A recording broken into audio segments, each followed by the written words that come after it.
que veio da Inglaterra e ele é super cuidado e tal. Assim, os gramados no Equador... Na América do Sul inteira são melhores do que aqui. No Emelec é bom, no Barcelona é bom e no estádio da LDU é bom.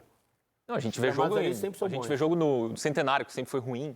É bom, o Defensores del Chaco é bom, na Bolívia é bom. Só aqui Quer dizer que o Brasil não tem bons gramados, é isso? Está querendo dizer que o Brasil não tem bons gramados, é isso? Estou. É isso aí. Não preciso falar nada, só mostrar, só ver as imagens. Vamos ouvir o Felipe Melo e o Diniz no desembarque do Fluminense no Rio de Janeiro. Mais uma final de campeonato. Venho aqui dar os parabéns à Federação Carioca, né, que fez a gentileza de nos colocar clássicos em meio a decisões, né? E ninguém falar absolutamente nada, né? Então, foi só um joguinho aí na altitude, 6 horinhas de voo. Um jogo de domingo, 4 horas da tarde. Penso que se fosse ao contrário, não teria jogo. Cabe até discussão quanto isso aí para os programas de televisão, os programas televisivos aí, né, esportivos. Será que fariam isso com outras equipes também ou só com o Fluminense? Mas é isso, é um clássico contra, não canso de dizer, o Flamengo, um dos maiores times do nosso continente. Muito forte, se reforçou ainda mais, né? Então é sempre uma decisão à parte. Com pouco tempo de descanso, como é que vocês vão lidar com isso agora, pensando, é claro, nesse clássico contra o Flamengo? Quero chegar em casa e quero dormir, cara. Preciso dormir. Depois a gente vai ver o que a gente vai fazer. E o jogo? Às vezes, o sono é trabalho também, sabe? Faz parte do trabalho. Vou fazer uma sauninha em casa agora, gelo. Vou ver se eu dou uma descansada. À noite eu vou sair para namorar um pouquinho, que eu preciso. Desde segunda-feira, né, que a gente está fora, preciso namorar também. Isso tudo é trabalho. Com certeza. E quinta-feira que vem, então, para esse jogo de volta, depois de toda a polêmica que rolou aqui? A polêmica foi da situação com os hábitos, né? Os atletas rivais não tem nada a ver com o que aconteceu. Eles fizeram o trabalho deles, são profissionais também.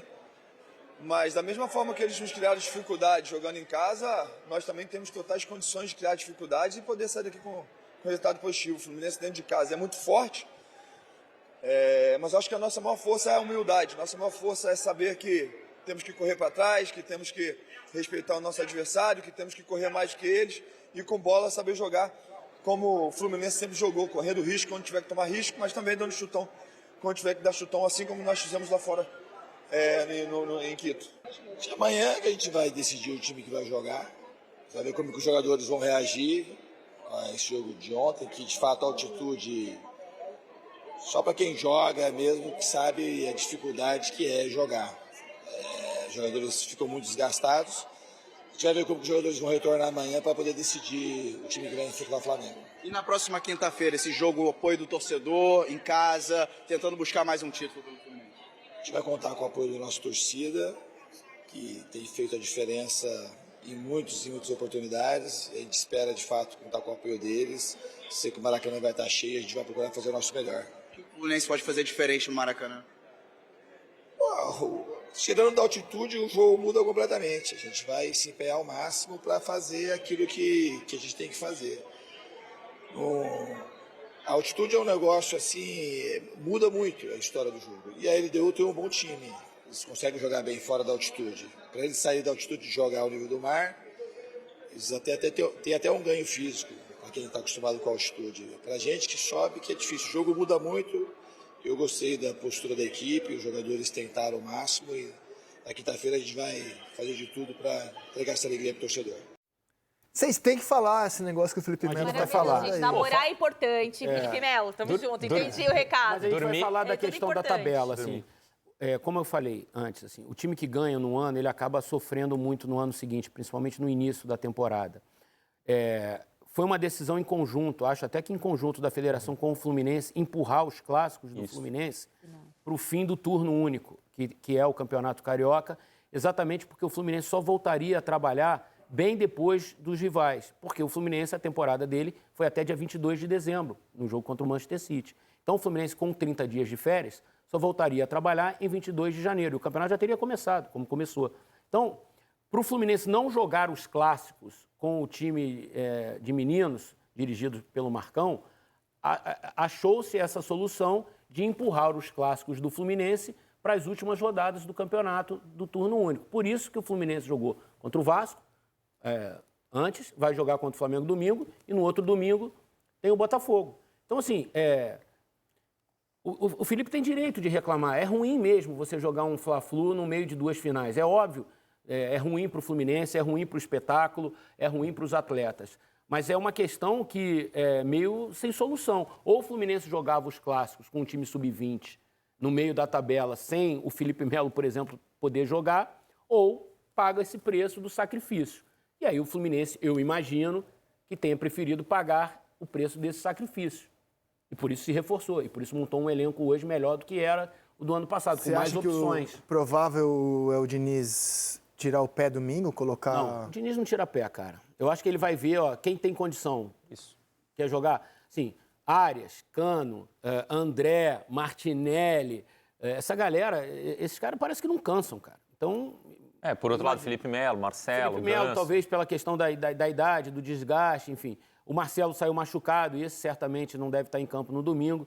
Mas eu acho que assim, ele vai ver quem tem boas condições, porque o outro jogo é só quinta também, né? Dá tempo. Tem esse tempo também. Se agora é muito apertado, e de fato o outro é só quinta. Então ele ganha 2 dias ali para poder descansar. E aí no outro fim de semana é Fluminense e Botafogo. Aí já é a pegada de novo do Botafogo. Então assim, tem esse problema do calendário que veio do ano passado. Quer dizer, o sucesso do Fluminense acabou atrapalhando um pouco o Fluminense agora. Como todos os times do Brasil pagam pelo sucesso, isso, né? O futebol brasileiro é desenhado para punir quem tem sucesso. Bem, tem jogador bom, revela bem, compra bem. Aí se você contrata um baita time, você perde na data FIFA para a Copa América. Se revela bem, perde no Sul-Americano então, assim, Sub-20, na Copa do Mundo. A gente tem que se adaptar. O futebol brasileiro é uma eterna adaptação às dificuldades, né? A gente vai se adaptando, os clubes, os técnicos, os dirigentes, enfim. No caso do Fluminense, o Felipe Melo está coberto de razão de reclamar, mas tem essa questão do calendário. Essa reclamação também pode ser feita da porta para dentro, né? Para o presidente do Fluminense, para a diretoria do Fluminense, para quem negocia com a federação, né? Sim. O GE hoje traz uma matéria de bastidor do Flamengo sobre o último jogo contra o Boa Vista. 4-0, vitória tranquila, melhor atuação do Flamengo na temporada. Aconteceram as vaias ao Pedro, mas parecia ser uma noite de notícias boas do Flamengo. E a reportagem do Fred Gomes e do Thiago Lima traz um detalhe de bastidor sobre uma bronca do Tite no Gabigol por causa do comportamento do Gabigol quando aconteceu um pênalti a favor do time. O Gabigol estava se aquecendo, o Pedro estava em campo e, segundo a matéria, relata, o Gabigol ficou fazendo gestos de que ele queria entrar logo em campo, pedindo para o Pedro, falar para o Pedro se ele topa que eu entre e bata, que ele Gabigol, e que o Tite ficou impávido durante esse período, não se pronunciou, que até achei curioso. E aí, no vestiário, o Tite pediu a palavra e falou para o Gabriel que ninguém está acima do Flamengo, que o comportamento do Gabriel foi indevido e que se fosse o Gabriel em campo com o Pedro fora, quem bateria o pênalti era o Gabriel, que você não pode pressionar quem está em campo para você sair do banco e bater um pênalti, e não gostou do comportamento do Gabriel. Aparentemente, eu acho que é um comentário meio banal, assim, uma reprimenda de um treinador que já não é tão fã assim, do comportamento do Gabigol e que deixa hoje ele no banco. Mas o Eric tem um ponto que ele estava comentando aqui fora do ar sobre como isso pode repercutir internamente, não exatamente o tema, porque acho que o tema não é uma grande coisa. Mas qual é a sua visão dessa reportagem? Assim, a própria reportagem diz que é um hábito do Tite fazer esses comentários imediatamente após a partida, seja a bronca, seja o elogio, seja uma correção qualquer tática de comportamento, emocional, enfim. Segundo a reportagem do Fred e do Thiago, é um procedimento do Tite já fazer isso ali logo que acaba o jogo no vestiário. O meu ponto é, conhecendo um pouco o Tite do jeito que eu conheço, e a maioria dos técnicos pensa assim também, né? O vestiário é sagrado. A reportagem é maravilhosa, mas, na minha opinião... Cuidadosa, bem apurada, bem escrita. Não aumenta o fato, assim, além do que ele merece ser já tratado. A matéria é perfeita. Jornalisticamente, ela é perfeita. Eu mandei mensagem ontem, inclusive, para o Fred, parabenizando pela reportagem. O ponto é, como é que um clube de futebol, com a estrutura que tem o Flamengo, deixa que uma história que é importante vazar assim? Cara, isso deve ter deixado o Tite louco. Louco. O Tite, a comissão técnica e os atletas, cara. Porque, cara, isso é um problema para ser resolvido entre eles e vida que segue, cara. Assim, porque isso poderia ou pode ganhar uma dimensão talvez maior. Porque assim, internamente eles se resolvem, o Tite fala com o Gabriel aceita ou não aceita, o Pedro aceita ou não, enfim. seja lá a solução que tenha ocorrido dentro do vestiário ali, dentro do ambiente deles, tá? Aquilo ali está resolvido entre eles, cara. Agora, quando isso vem para o público externo, vira pauta no site, vira motivo de debate daqui, de todas as televisões, de todos os programas, porque vai virar, porque a gente está falando do Flamengo, do Pedro, do Gabigol e do Tite. Pronto, é combustão, a gente vai falar disso. E, cara, assim, eu acho que isso pode ter deixado o Tite bem contrariado, cara. Até quando ganha de 4-0 é assunto. Até quando ganha de 4-0 com a melhor exibição, com o Pedro assim, marcando 6 gols em 6 jogos. Para mim é uma vergonha um clube não conseguir blindar um ambiente, cara. Mas o Você Flamengo... não consegue blindar tudo. Mas, cara, coisas importantes, cara, você precisa blindar, cara. Assim, não dá para ser essa feira, cara. Não pode ser essa feira. Que isso? Todo clube de futebol tem suas brigas dentro do vestiário. Não existe clube de futebol sem desavença em vestiário. Não existe. Clube grande, clube competitivo, clube que quer ser campeão. Cara, quantos desses problemas a gente sabe? Poucos, né? Segundo o Muricy, menos de 10%. Exato, pronto. O índice Muricy. Tá aí explicado com número. Cara, e um negócio desse, assim, pra mim é uma vergonha para um clube deixar um assunto Agora, desse mais um vazar. capítulo comprovando que vai ser difícil pro Gabigol ganhar uma vaga de titular, ser um protagonista na temporada, porque tem questões técnicas, que o Tite prefere o estilo de jogo do Pedro, questões de comportamento, essa matéria é mais um capítulo disso. Vai ser difícil pro Gabigol, cara. Ganhar um Isso protagonismo. deve estar incomodando o Tite também, porque qualquer decisão técnica que o Tite tenha sobre o Gabriel, sobre o Pedro, muita gente vai pensar assim, também, olha, ele está levando em conta e às vezes ele não está levando. E é normal que tenha uma repercussão grande. Exato. Porque a gente está falando de um dos jogadores mais queridos da história do clube. E, que teve... e de outro que jogou a Copa do Mundo. Então, assim, o Gabriel... técnico do tamanho do Tite. Exato, e do Flamengo. Então é normal que tenha repercussão. Sim, tem uma enorme novela em curso sobre o Gabriel vai ficar, não vai ficar, vai renovar, vai embora, vai pro Corinthians, não vai pro Corinthians, enfim. Eu vi as imagens e o Gabriel, uma hora ele vira pro Arrascaeta, né, fala, fala que eu quero bater, ou tal. Eu olhando na hora, eu não entendi como uma coisa desrespeitosa, assim, eu achei mais uma coisa quase no limite da zoeira, assim, sabe? Tipo, fala que eu quero, não parecia que ele estava, assim, querendo se impor no grito. Assim, o Gabriel está incomodado com a fase dele. Ele está incomodado em ser reserva. O Tite é um cara que pensa muito diferente Ele está precisando fazer gol, ele quer recuperar, assim... Sim, ele perdeu o pênalti, ele sabe que está devendo. Ele está querendo jogar, ele está querendo mostrar, ele está querendo recuperar a posição dele em campo. E é normal que aconteça isso, cara. O Rizek acabou de falar, o tamanho do Gabriel é gigantesco na história do Flamengo, é gigantesco.